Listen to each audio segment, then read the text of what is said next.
तो कल हमने वाटर के बारे में पढ़ा है। Water is essential for the life. 71% of the earth's surface is covered with water. What is evaporation?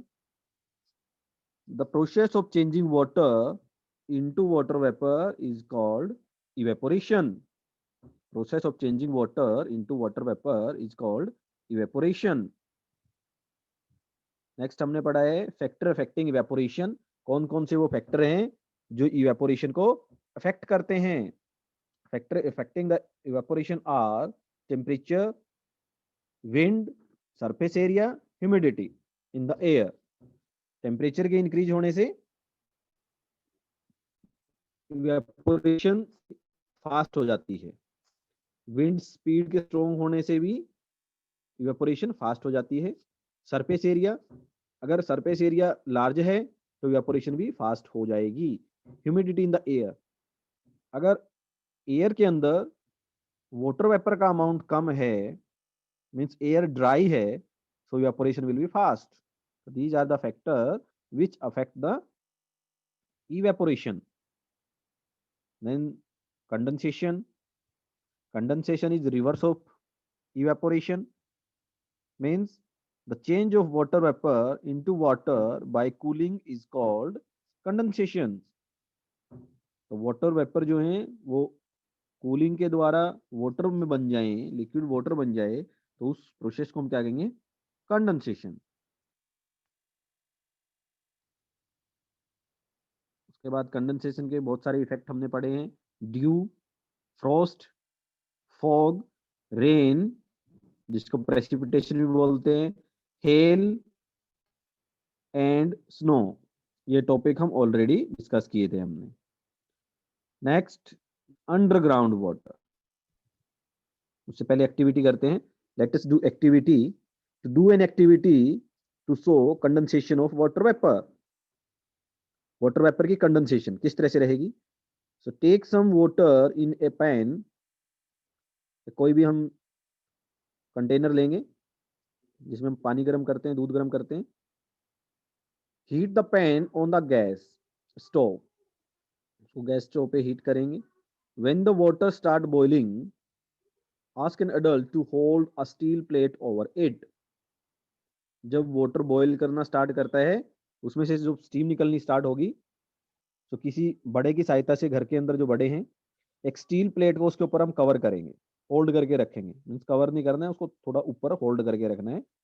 What did you observe? अब क्या ऑब्जर्व करोगे? You will observe small drop of water on the plate. Plate के ऊपर छोटी छोटी water की drop बन जाती हैं। This is because water in the pan changed into water vapour due to heat.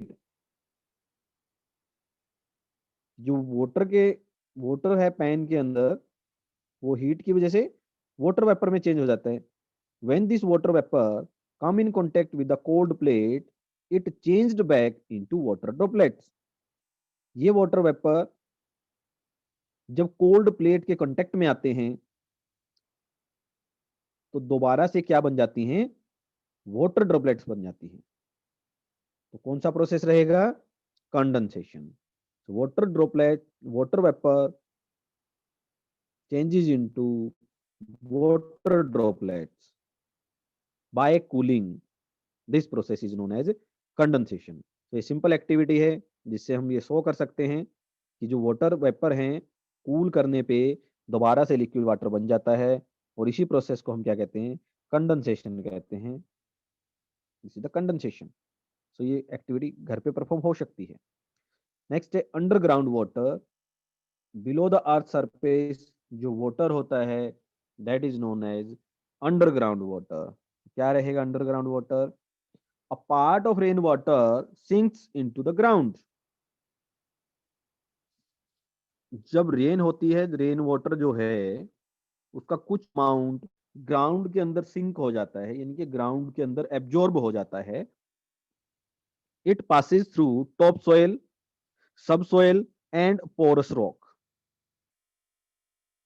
अब स्ट्रक्चर ऑफ अर्थ हमने थोड़ा डिस्कस किया था, तो उसमें सबसे ऊपर वाली जो सोइल है दैट इज टॉप सोइल, उससे बिलो क्या होगी, सब सोइल होगी, then porous rock, porous rock होते हैं ऐसे रॉक जिनमें थोड़े थोड़े से होल होते हैं, स्मॉल होल होते हैं, जिसके थ्रू एयर और वाटर पास कर सकते हैं, ऐसे रॉक को हम पोरस रॉक बोलेंगे। तो the it passes through top soil, सब सोयल एंड पोरस रॉक। अब जो वाटर जो सिंक हुआ है ग्राउंड के अंदर, जो एब्जॉर्ब हुआ है, वो धीरे धीरे टॉप सोइल से फिर नीचे कहाँ पे जाएगा, सब सोइल में, सब सोइल से भी नीचे पोरस रॉक है, उनके थ्रू जाएगा। It finally settled on non porous rock, और फाइनली वो कहाँ पे इकट्ठा हो जाएगा, नॉन पोरस रॉक पे। What is non porous? Non porous rock ऐसे रॉक होंगे, ऐसे पत्थर होंगे, नीचे चट्टाने होंगी, जिसके थ्रू एयर और वाटर पास नहीं कर सकती, उसको नॉन पोरस कहेंगे। जिनके थ्रू एयर और वाटर पास कर सकती है ऐसे को हम पोरस बोलते हैं। So what is non-porous? Non-porous, not allowing liquid or air to pass through it. That is the meaning of non-porous. So non-porous rock पे जाके वो finally इकट्ठा हो जाएगा. This is how large volume of underground water is formed. तो इस process से underground water का बहुत बड़ा वॉल्यूम इकट्ठा हो जाता है, बहुत बड़े लार्ज अमाउंट में अंडरग्राउंड वाटर की फॉर्मेशन होती है। तो इस तरह से अंडरग्राउंड वाटर बनता है। तो क्या होता है, जैसे जब बारिश होती है तो धीरे धीरे वो बारिश का जो पानी है अर्थ के अंदर चला जाता है, और नीचे की तरफ जो नॉन पोरस रॉक है वहां पे वो इकट्ठा हो जाता है बहुत बड़े अमाउंट में। इस तरह से अंडरग्राउंड वाटर बनता है। The level of underground water is called water table. Underground water का जो लेवल है उस लेवल को हम क्या कहेंगे, water table. It may be high और लो अकॉर्डिंग टू सीजन। जितने भी हमारे सीजन हैं, सीजन के अकॉर्डिंग ये वाटर टेबल का जो लेवल है वो कभी हाई हो जाता है, कभी लो हो जाता है। In summer water evaporates more, so the water table is low. Summer के अंदर क्या होती है, बहुत ज्यादा हीट होती है, सन से बहुत ज्यादा हीट आती है अर्थ पे, तो क्या होगा, बहुत ज्यादा वाटर तो इवेपोरेट हो जाएगा, तो बहुत कम वाटर सोइल के नीचे जाएगा अंडरग्राउंड वाटर की फॉर्म में। तो वाटर जो टेबल है वो उसका लेवल लो हो जाता है। In winter and the rainy season, water collects below the soil and less evaporation take place. Winter और रेनी सीजन में बहुत सारा पानी नीचे की तरफ इकट्ठा हो जाता है अर्थ सरफेस के बिलो, और बहुत कम इवेपोरेशन हो पाती है, लेस इवेपोरेशन टेक प्लेस।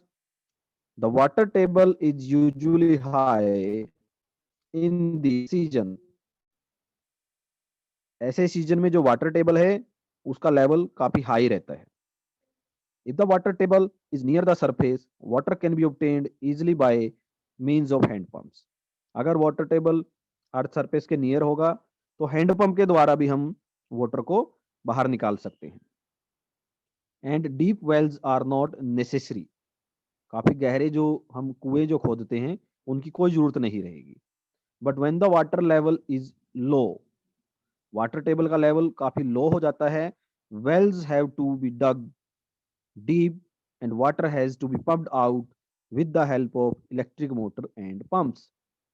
और वाटर टेबल का जो लेवल है अगर वो लो हो जाता है तो हमें बहुत गहरे कुएं खोदने पड़ते हैं। वेल्स मीन्स कुएं खोदने पड़ते हैं, और जो वाटर है उसको मोटर की हेल्प से, इलेक्ट्रिक मोटर की हेल्प से या इलेक्ट्रिक मोटर पंप की हेल्प से उसको बाहर पंप किया जाता है, बाहर निकाला जाता है।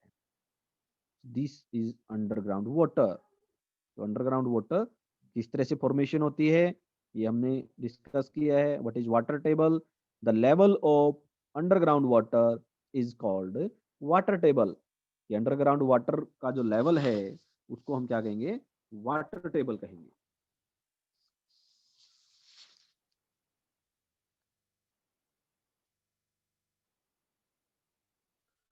Next topic is weather. What is weather? Weather जिसको हम मौसम भी बोलते हैं, ठीक है। Weather, weather is the condition of the atmosphere surrounding us.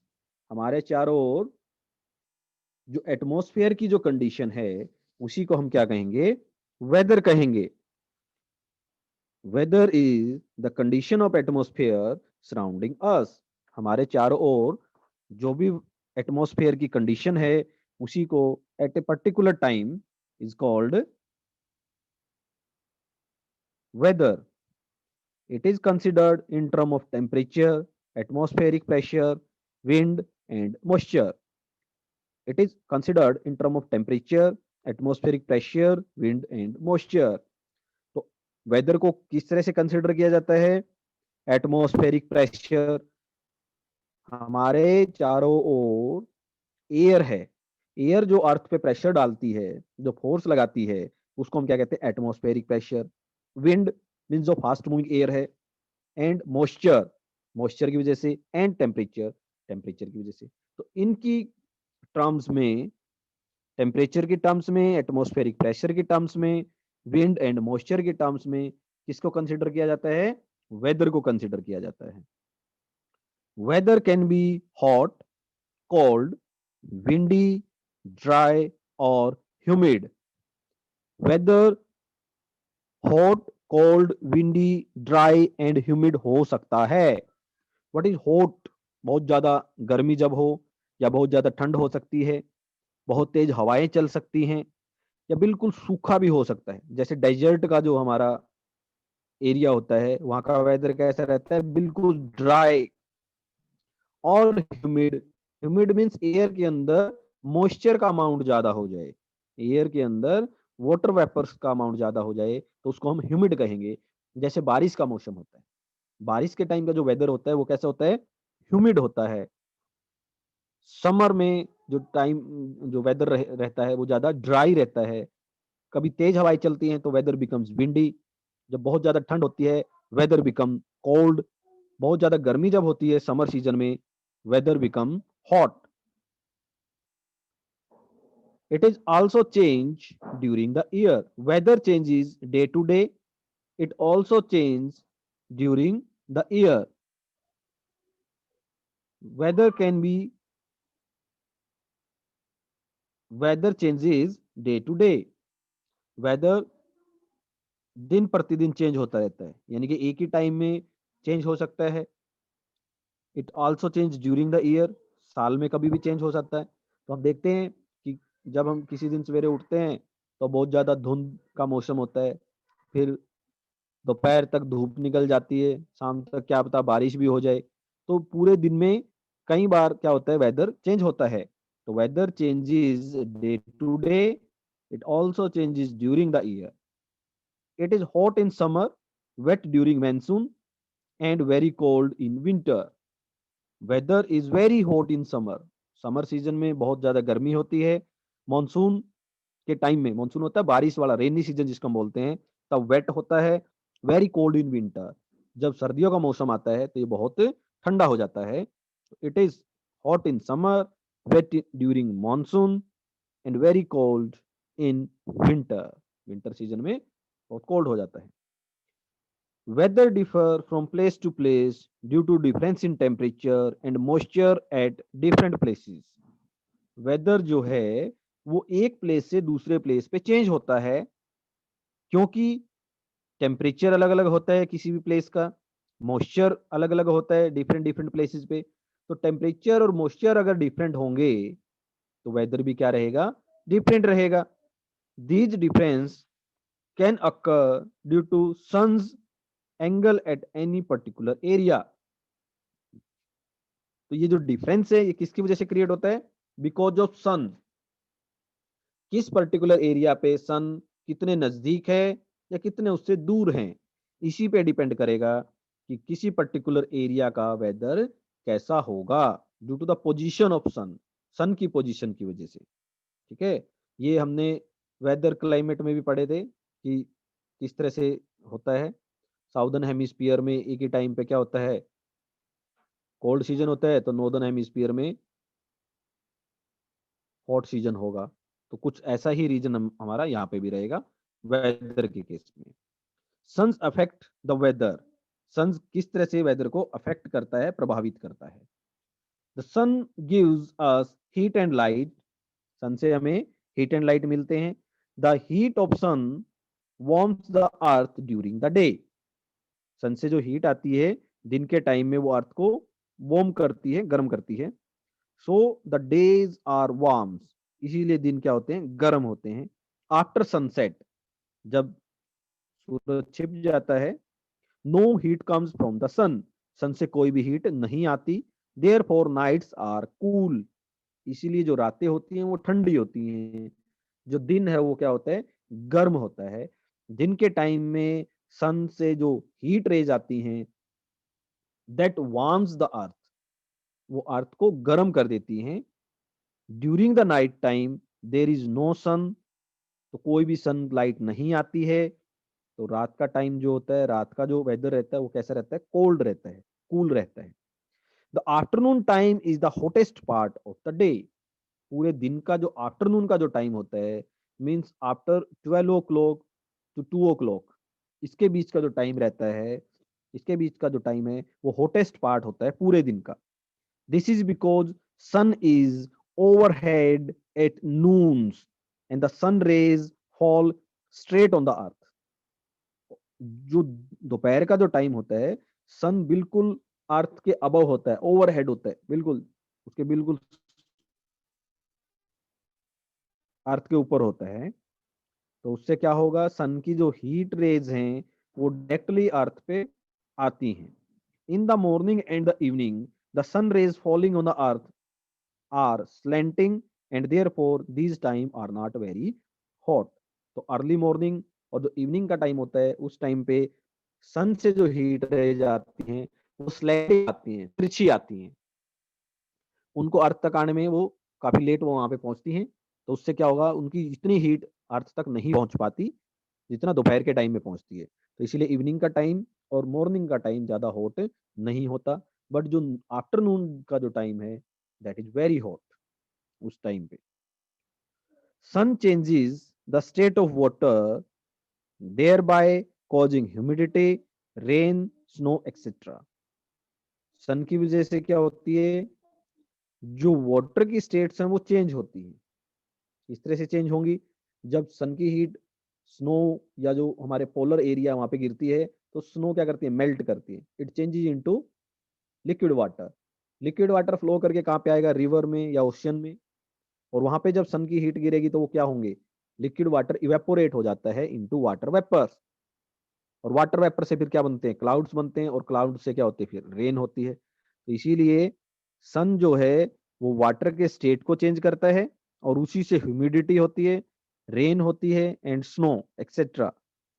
Sun changes the state of water, thereby causing humidity, rain, snow etcetera. Weather forecasting, weather forecasting, जो मौसम की जो संबंधित जो जानकारियां हम हमें प्राप्त होती हैं, या उसके बारे में जो जानकारी है हम पहले से बताते हैं। जैसे टीवी पे न्यूज में बुलेटिन में बताया जाता है कि कल बारिश होगी, या सनसाइन रहेगा, या टेम्परेचर इतना होगा। ये सारी की सारी भविष्यवाणियां की जाती हैं मौसम के संबंधित, उसको हम बोलते हैं वेदर फोरकास्टिंग। और ऐसा हम कैसे कर पाते हैं, हमने अर्थ के चारों ओर, ठीक है, स्पेस के अंदर बहुत सारे सैटेलाइट छोड़ रखे हैं। वो सैटेलाइट्स वहां से हमारे पास इमेज भेजते हैं, और साइंटिस्ट उन इमेजेस को स्टडी करके वेदर के बारे में भविष्यवाणी करते हैं, फोरकास्टिंग करते हैं। उस प्रोसेस को हम कहते हैं weather forecasting. Weather forecasting is the application of science and technology to predict the state of atmosphere for a future time at a given location. Science और टेक्नोलॉजी की हेल्प से उसको अप्लाई करके जब एटमॉस्फेयर की कंडीशन को हम future time के लिए किसी पर्टिकुलर लोकेशन के लिए प्रिडिक्ट करते हैं, उसके बारे में अनुमान लगाते हैं, उस प्रोसेस को हम क्या कहते हैं, वेदर फोरकास्टिंग। Weather forecasting. तो वेदर फोरकास्टिंग क्या होगा, साइंस और टेक्नोलॉजी की हेल्प से एटमॉस्फेयरिक कंडीशन को किसी पर्टिकुलर टाइम पे किसी पर्टिकुलर लोकेशन के लिए जब हम प्रिडिक्ट करते हैं, उसकी भविष्यवाणी करते हैं, तो उस प्रोसेस को हम क्या कहेंगे, weather forecasting. These are the topic for today. एक बार मैं दोबारा से रिकैप करता हूं बेटा, जो टॉपिक हमने आज किए हैं। तो सबसे पहला जो टॉपिक आज हमने डिस्कस किया है, that is underground water. What is underground water, कि जो रेन वाटर का जो पार्ट है वो काफी सारा पार्ट क्या होता है, rain water sink into the ground, ground में एब्जॉर्ब हो जाता है और वो धीरे धीरे टॉप सोइल, सब सोइल और पोरस रॉक से होते हुए नॉन पोरस रॉक के इकट्ठा हो जाता है, कलेक्ट हो जाता है। तो जो लेवल है अंडरग्राउंड वाटर का, the level of underground water is called water table, उसको वाटर टेबल कहते हैं। और अर्थ सरफेस के बिलो का जो वाटर है उसको हम क्या कहेंगे, अंडरग्राउंड वाटर, अंडरग्राउंड वाटर।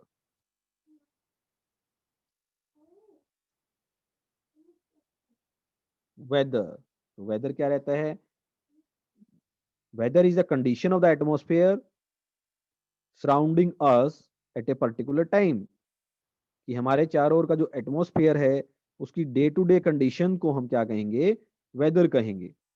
और weather can be hot, cold, windy, dry and humid. तो वेदर हॉट कोल्ड हो सकता है, बहुत तेज हवाएं चलने वाला हो सकता है, ड्राई हो सकता है, और ह्यूमिड हो सकता है, उसके अंदर मॉइस्चर का अमाउंट हो सकता है। तो वेदर डे टू डे में भी चेंज हो सकता है और ईयर बाय ईयर किसी पर्टिकुलर टाइम पे चेंज होता रहता है। सन अफेक्ट द वेदर, सन की जो पोजीशन है वो भी वेदर को अफेक्ट करती है। सन से क्या होती है, जो लाइट रेज या हीट रेज आएंगी दिन के टाइम पे अर्थ के सरफेस को क्या करेंगी, वो वार्म कर देंगी। तो इसीलिए जो दिन का जो हमारा जो टेम्परेचर रहता है वो बहुत ज़्यादा होगा, हीट ज़्यादा होती है। और आफ्टरनून का जो टाइम है that is the hottest part of the day. Night time पे क्या होता है, there is no sun rays, sun से कोई भी हीट रेज नहीं आती है, तो इसलिए जो नाइट का जो टेम्परेचर है वो कम होता है as compared to the day's temperature. Sun क्या करता है, sun changes the state of water, water की जो स्टेट है उनको चेंज करता रहता है।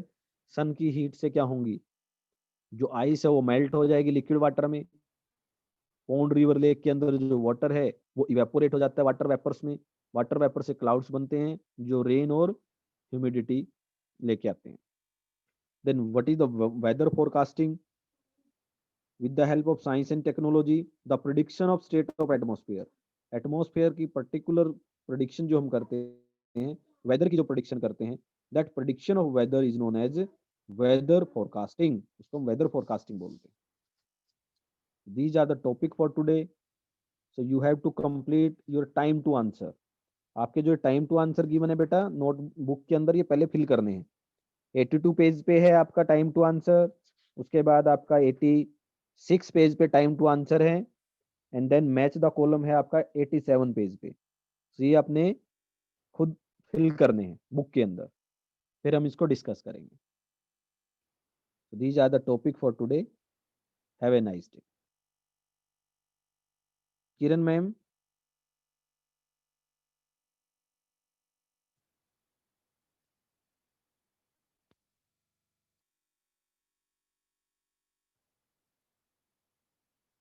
किरण मैम,